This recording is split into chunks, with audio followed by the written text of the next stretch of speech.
This is the Arizona quilt block, a 9-inch finished block. And it all starts with a square in square. The centre is 2 5/8 and the side pieces cut out of a square 2 3/4, and then we cut those diagonally. So we start by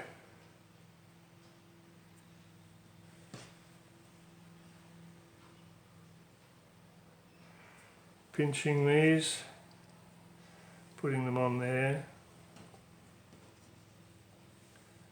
like this, doing two sides first, pressing those open, and then we do the other side. That's the first two sides done. Now we add these sides.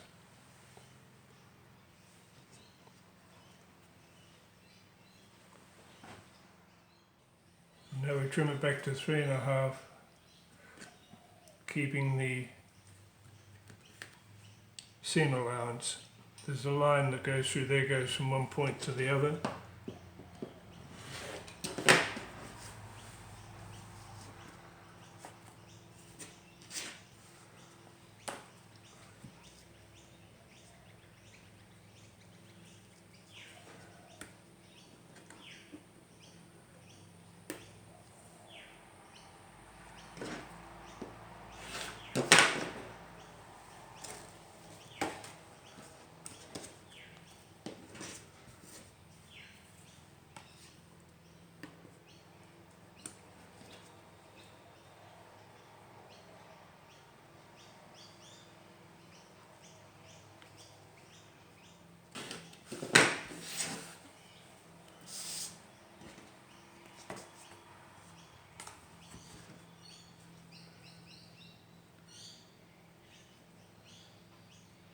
Okay,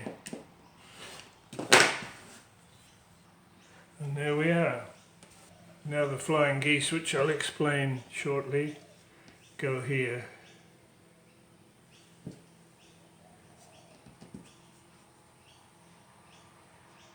Like that, or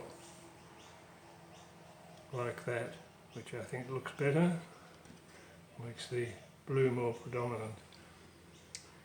Next will be how to make the flying geese.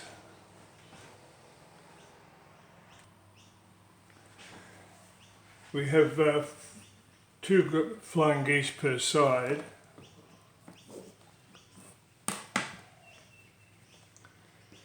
And they are negative and positive. That is there and that is there. So you do 4 of each. And they start off, I make them a bit bigger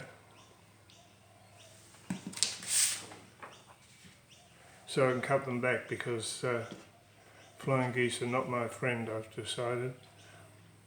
So it's 2 2.5-inch squares and a rectangle that's 2.5 by 3 3/4, and you just put these on there and sew them. But I would say it's better to sew from here rather than here, because that's just 2 points and it can be caught up in the dog plates, so it's better to start where it's got a solid line across.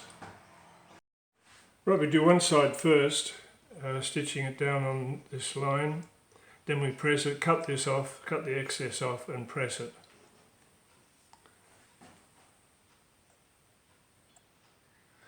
Well, that's one side done and pressed. Now we do the other,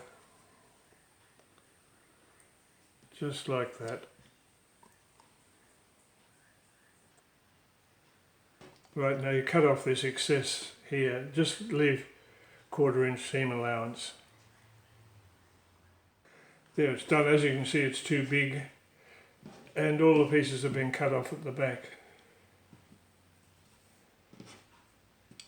Unfortunately, these cut-off pieces are just not big enough for anything, so I can't save them.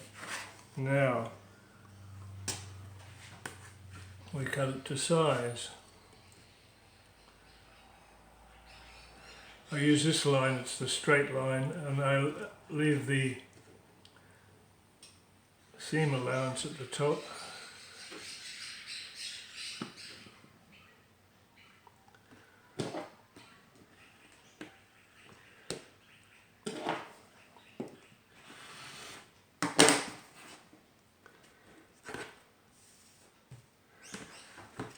Then cut it to 2 inches.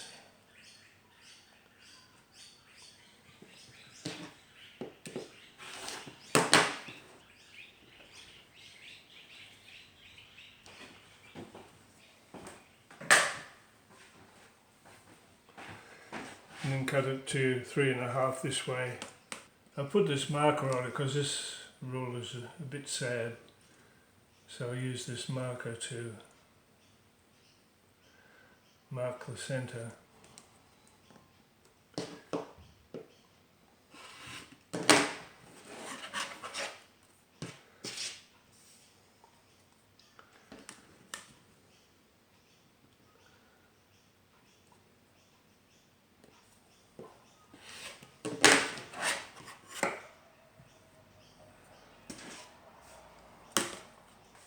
And that's it.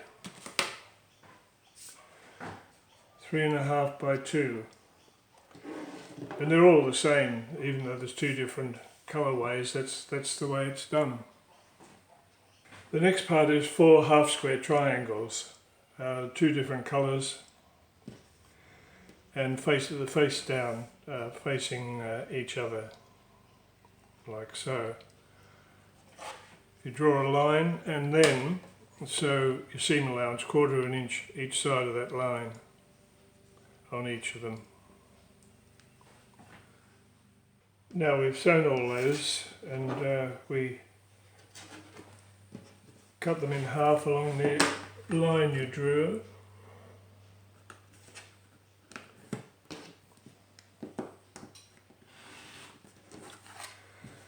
And press them open. And now we trim them to 2 inches.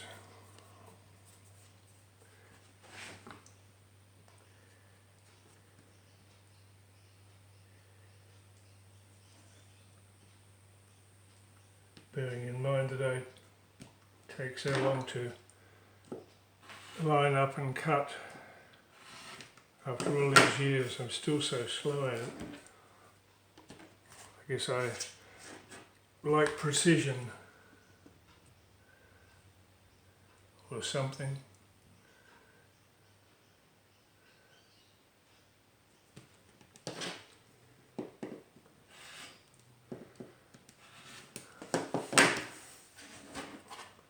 So all of these are trimmed to 2 inches. On the PDF, if you download it, you'll see that there are also these squares. They're 2-inch squares, 4 of that colour and 4 of the background colour that just needs to fill in. And that's it. Now I'll sew it together. It's just the usual, sewing each row together and then sewing them down this way, so it is complete. It's amazing how different each one comes out. Right, to the sewing machine.